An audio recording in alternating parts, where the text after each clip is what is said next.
dari jemaah, Pak Ustaz, betul ke Nabi Muhammad sallallahu alaihi wasallam punya sahabat yang kelakar, yang banyak buat lucu, membuat Nabi Muhammad selalu ketawa bila bersama beliau. Nama sahabat itu Nuaim bin Amr. Betul tak ada sahabat itu yang bernama Nuaim bin Amr? Betul? Betul? Beliau seorang sahabat.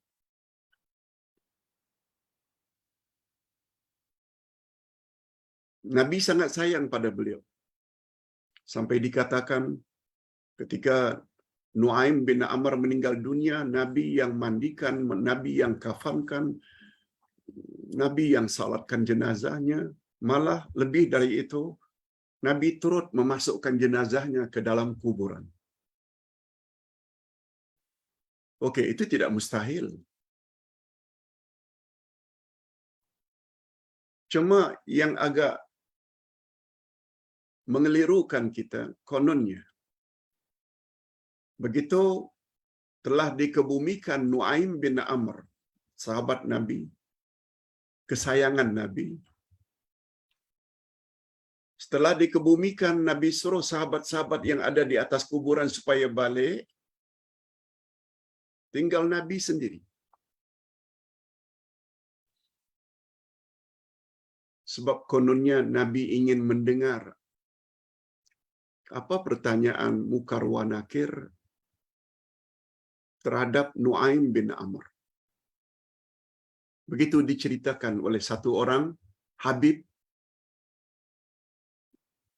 dari Indonesia, masih muda, serban, memang handsome. Tinggal Nabi seorang dengan alasan karena kononnya Nabi tidak mendengar apa yang Mukar wa Nakir tanya. Apakah Nuaim bin Amr boleh jawab atau tidak? Hadirin dan hadirat, Ustaz tidak pernah mendapat selama belajar berpuluh-puluh tahun pada 4 universiti Islam tentang riwayat ini. Kononnya Nuaim bin Amr ditanya, "Man Rabbuka?" Dia jawab, "Rabbi Allah." Tuhanku adalah Allah. "Wa man nabiyyuka?" Kononnya dalam ceramah tersebut, "Siapa nabimu?" Tolong sebut sekali lagi. Tolong sebut sekali lagi pertanyaan itu. Kononnya Nuaim bin Amr memberitahu pada Mukar wa Nakir, Muhammad ada di atas. Lihat, ini semua kisah-kisah yang bagi Ustaz agak keterlaluan.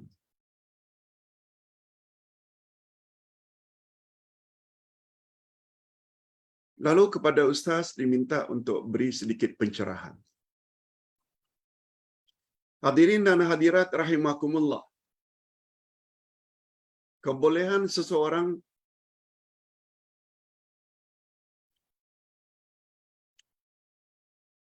ditambah lagi oleh penceramah tersebut mengatakan bahawa Nuaim atau Nuaiman bin Amr tersebut garanti masuk syurga. Karena tak seorang pun yang pernah dipegang oleh Rasulullah kecuali garanti masuk syurga. Nah, Rasulullah justru memandikan jenazah Nuaiman. Mesti pegang. Ustaz tidak mendapat ada hadis-hadis yang sahih menyebut perkara ini. Semua kita tahu yang jawab pertanyaan Mukar wa Nakir itu adalah amal. Sebagaimana firman Allah dalam surat Yasin. Al-yawma nakhtimu ala afwahihim wa tukallimuna aydihim wa tashhadu arjuluhum bima kanu yaksibun. Pada hari itu kami akan tutup mulut-mulut mereka dan yang akan bercakap kepada kami tangan-tangan mereka, dan yang akan jadi saksi adalah kaki mereka terhadap apa yang mereka usahakan di atas muka bumi. Surat Yasin. Dalam hadis riwayat Imam Tirmizi, Nabi Muhammad sallallahu alaihi wasallam menyebut orang-orang yang beriman apabila ditanya oleh Munkar wa Nakir dan mereka dapat jawab dengan sempurna. Di antara pertanyaan itu Nabi sebut, Man Rabbuka? Rabbi Allah. Siapa Tuhanmu? Tuhanku adalah Allah. Betul jawabanmu, kata Munkar wa Nakir. Wa man nabiyyuka? Siapa nabimu? Lalu dijawab, Muhammad bin Abdullah. Wa ma dinuka? Apakah agama kamu? Dini al-Islam. Agamaku adalah Islam. Setelah lulus ketiga-tiga pertanyaan tadi, Munkar wa Nakir tanya lagi pertanyaan yang keempat. Wa ma ilmuka? Maknanya, min aina akhasta hadhil ajwibah? Dari mana kamu dapat semua jawaban tersebut? Dan ternyata semuanya benar. Min aina? Dari mana kamu dapat? Atau ma'allamaka? Siapa yang mengajar kamu? Lalu dijawab oleh jenazah orang beriman. Qara'tul Quran. Karena aku baca Quran. Wa amantu bihi. Dan aku beriman dengan apa yang aku baca dalam Al-Quran. Wa saddaqtu. Dan aku benarkan dalam tindak tandukku. Pengajaran yang dapat diambil dari soalan yang keempat. Dari mana kamu dapat semua jawaban yang tepat itu? Dijawab oleh jenazah mukmin. Karena dulu di dunia aku baca Quran. Aku beriman dengan Quran. Dan aku benarkan kandungan Quran dalam bentuk tindak tandukku, yaitu amalanku. Nah, hadirin dan hadirat, kisah tersebut Ustaz sudah cantumkan di dalam buku ini. Cara tepat menjawab soalan kubur. Jawaban tepat menjawab soalan kubur. Setiap kita perlu ada memiliki buku ini dan baca dan hayati, yang ketebalannya lebih dari 300 muka surat. Macam mana cara supaya kita nanti dapat menjawab dengan tepat? Ustaz tidak katakan itu mustahil bagi Nabi. Tetapi riwayat-riwayat seperti itu perlulah dibawa. Siapa yang meriwayatkannya? Hadisnya sahih ke atau dhaif atau macam mana? Tapi tidak membawa apa-apa dalil. Yang Nabi SAW pernah sebut dan diriwayatkan banyak hadis, pernah lalu satu kuburan dengan sahabat, lalu beliau dekatkan telinga beliau dengan kuburan sambil mendengar. Lalu sahabat pun heran. Lalu baginda Rasul pun menjelaskan, aku tadi diperdengarkan oleh Allah tentang keadaan orang dalam kubur ini yang sedang disiksa. Karena mereka itu begini. Yes, itu ada. Tapi tentang Nuaiman bin Amr tadi, tak ada riwayat yang sahih menyebut perkara itu. Oleh sebab itu, bagi pandangan Ustaz, agak keterlaluan riwayat itu. Pertama sekali, setiap orang yang dipegang oleh Rasul garanti masuk syurga, Ini satu statement yang tidak tepat. Abdullah bin Ubay bin Salul itu malah kain kafannya itu gamis, pakaian Rasulullah. Di atas permintaan anaknya yang juga bernama Abdullah. Rasulullah bagi di kafan dengan jubahnya atau gamis Rasulullah. Beliau justru ketua munafik. Na'udzubillah min dzalik. Hadirin dan hadirat, Ustaz kira terlalu panjang Ustaz jawab. Tapi begitulah. Jangan mudah percayalah dengan penceramah-penceramah yang menyebut yang kadang-kadang keterlaluan. Yang kedua, pertanyaannya. Betul ke Pak Ustaz?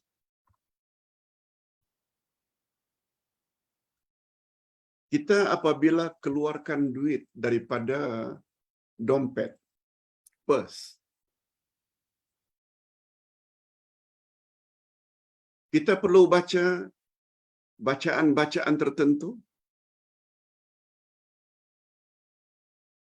daripada dalam dompet. Kita pun nak beli, nak shopping, ada doa, nak keluarkan duit daripada dompet dia ni. Apa doa dia? Nabi ajar kita doa nak keluarkan duit daripada dompet. Nak masuk duit dalam dompet pun ada doanya juga. Bismillahirrahmanirrahim.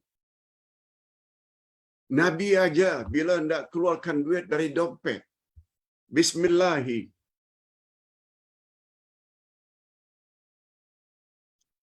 Min kanzillah. Dengan nama Allah, aku keluarkan duit ini daripada perbendaharaan Allah. Perbendaharaan Allah itu tidak terkira, tak dapat dihitung jumlahnya. Harta milik Allah. Itu sebabnya bagus kata Nabi bila dibaca Bismillah min kanzillah. Bila nak masuk duit pula dalam dompet, Bismillah fi kanzillah. Dengan nama Allah aku masukkan ke dalam perbendaharaan Allah, khazanah Allah. Hadirin dan hadirat, dari mana datangnya ini semua?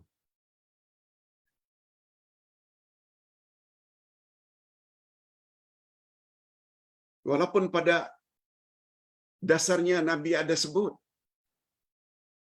Apa kata Nabi? Kullu amrin dzibalin lam yubda bi bismillah fahuwa abtar.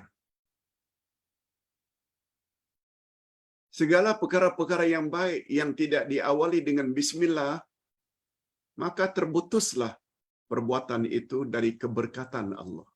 Yes. Tidak makan bismillah. Tidak minum bismillah. Tidak menulis bismillah. Tidak buka kitab bismillah. Yes, itu semuanya amal-amal yang baik. Kullu amrin dzibalin lam yubda bi bismillah fahuwa abtar. Setiap amalan yang baik yang tidak diawali dengan bismillah, maka terputuslah amal itu dari keberkatan. Ia membawa makna, awalilah sesuatu amalan yang baik dengan bismillah. Yes. Itu sebabnya kata Nabi, memberi nasihat kepada anaknya, anak angkatnya,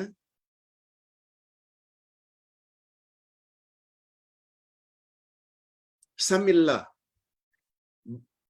Bacalah bismillah. Itu sebabnya kata para ulama, tidak makan ke tidak minum, cukup bismillah saja. Tak perlu ditambah ar-Rahmanir-Rahim. Samillah. Bacalah bismillah. Itu kata Nabi. Kata para ulama tidak salah bila kita tambah dengan bismillahirrahmanirrahim. Maka tak salah. Tapi yang asalnya bismillah. Begitu juga kata Nabi apabila hendak keluar rumah, baca bismillah. Cuma disambung, bismillah tawakkaltu 'ala Allah la haula wala quwwata illa billah. Begitu juga bismillah alladzi la yadurru ma'asmihi syai'un fil ardi wala fis sama wa huwa samiul alim. Yang bagus kita amalkan 3 kali pagi, 3 kali petang. Niscaya kita akan diselamatkan oleh Allah. Itu datang dari Nabi.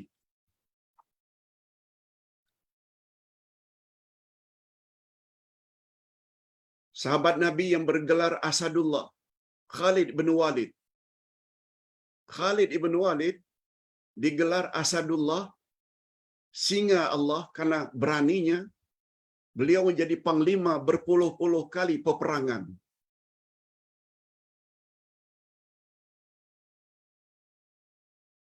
Sehingga digelar singa Allah ketika dicabar oleh orang Yahudi. Khalid, kalau kamu punya Tuhan yang boleh menyelamatkan kamu, baca ini, first class. Baca ini, first class. Racun first class. Minum ini. Minta tolong pada Tuhanmu. Dalam salah satu buku disebut, cabaran Yahudi itu diterima oleh Khalid ibn Walid. Sebelum minuman itu diminum, beliau baca dulu, Bismillahilladzi la yadurru ma'asmihi syai'un fil ardi wala fis sama. Lalu beliau minum. Sedikit pun tidak memudaratkan jasmani Khalid bin Walid setelah minum racun tersebut.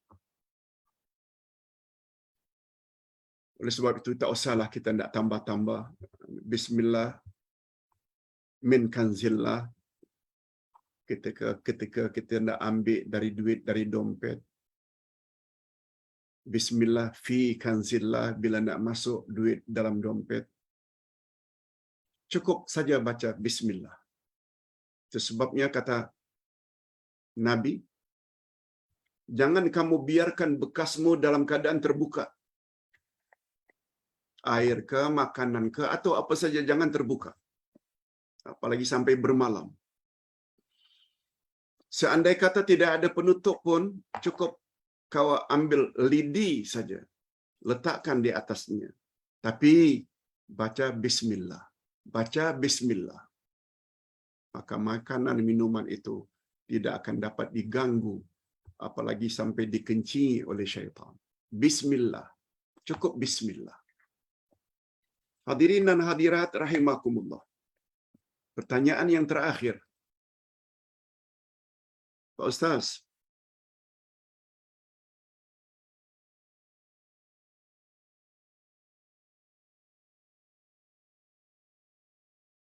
Rasulullah sallallahu alaihi wasallam bersabda, ambillah perisai kamu sekalian yang boleh menjagamu dari api neraka. Yaitu subhanallah walhamdulillah wa la ilaha illallah wallahu akbar.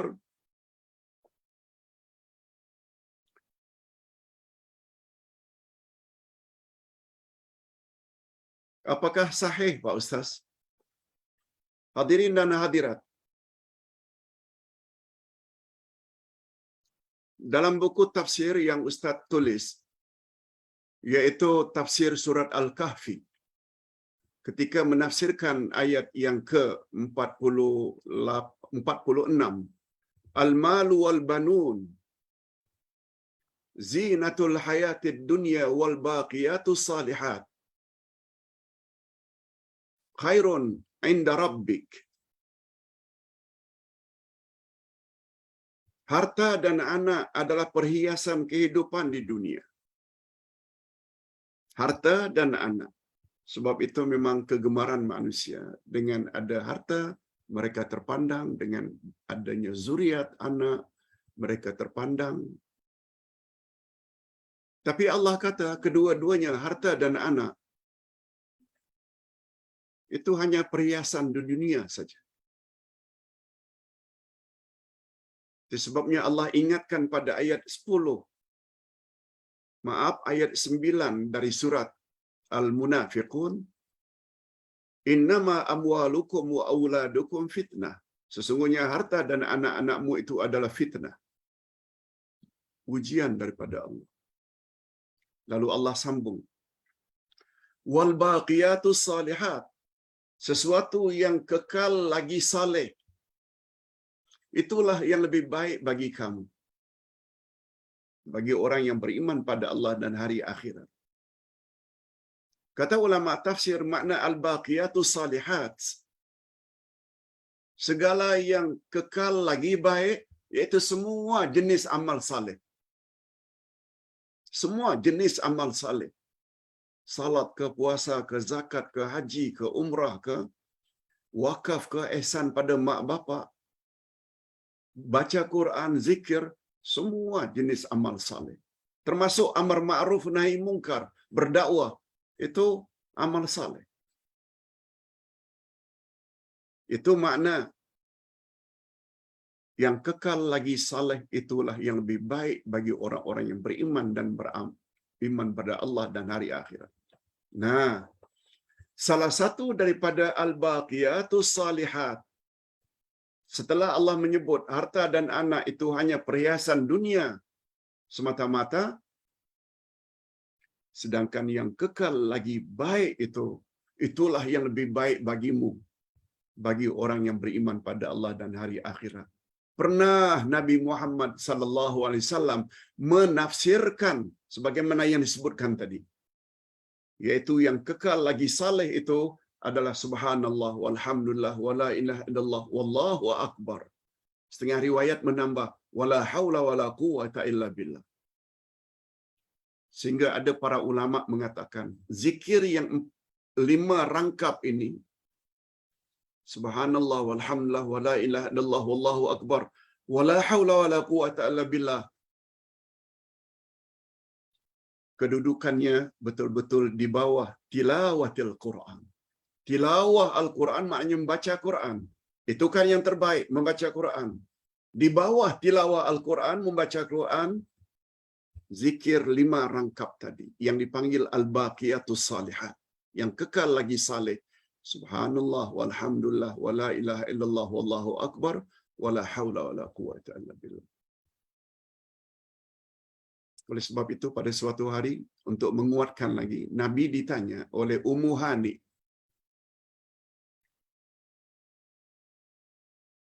Ummu Hani bertanya kepada Nabi, "Ya Rasulullah, aku ni sudah lanjut usia, dah lansia, dah paralyzed lagi, tak mampu beribadat macam aku beribadat pada masa-masa silam. Banyak tahajud, witir, banyak baca Quran, banyak puasa sunat. Sekarang semua tak mampu, ya Rasulullah. Dalam keadaan aku duduk-duduk seperti ini, apa ya Rasulullah, bacaan yang paling bagus untuk aku amalkan?" Lagi-lagi Nabi Muhammad sallallahu alaihi wasallam ajar Ummu Hani perbanyakkan bacaan ini. Subhanallah walhamdulillah wala ilaha illallah wallahu akbar wala haula wala quwata illa billah. Dia dikatakan sebagai perisai daripada api neraka. Wallahu a'lam. Mudah-mudahan ada manfaatnya. Kita akhiri dengan doa. Bismillah, alhamdulillah, wassalatu wassalamu ala rasulillah wa ala alihi wa sahbihi ajma'in. Rabbana ighfir lana dzunubana wa liwalidina warhamhum kama rabbawna shighara. Ya Allah, ampunkanlah dosa kami dan dosa kedua ibu bapa kami, dan cucurilah mereka rahmat-Mu ya Allah, sebagaimana mereka telah didik kami sejak dari kecil. Rabbana hab lana min azwajina wa dzurriyyatina qurrata a'yun waj'alna lil muttaqina imama. Ya Allah, berilah kami pasangan hidup dan zuriat keturunan yang menyedapkan pandangan mata dan hati kami, dan jadikanlah kami pemimpin bagi orang-orang yang bertakwa. Ya Allah, ya Tuhan kami, pada hari ini kami telah mempelajari perbezaan nasib orang-orang mukmin dan orang-orang kafir di akhirat nanti. Orang mukmin akan Engkau masukkan ke dalam syurga dalam keadaan wajah mereka putih berseri-seri. Mereka kekal abadi di dalamnya, sedangkan orang-orang kafir wajah mereka hitam, legam dan muram. Mereka juga akan kekal abadi di dalam api neraka. Ya Allah, kami juga telah mempelajari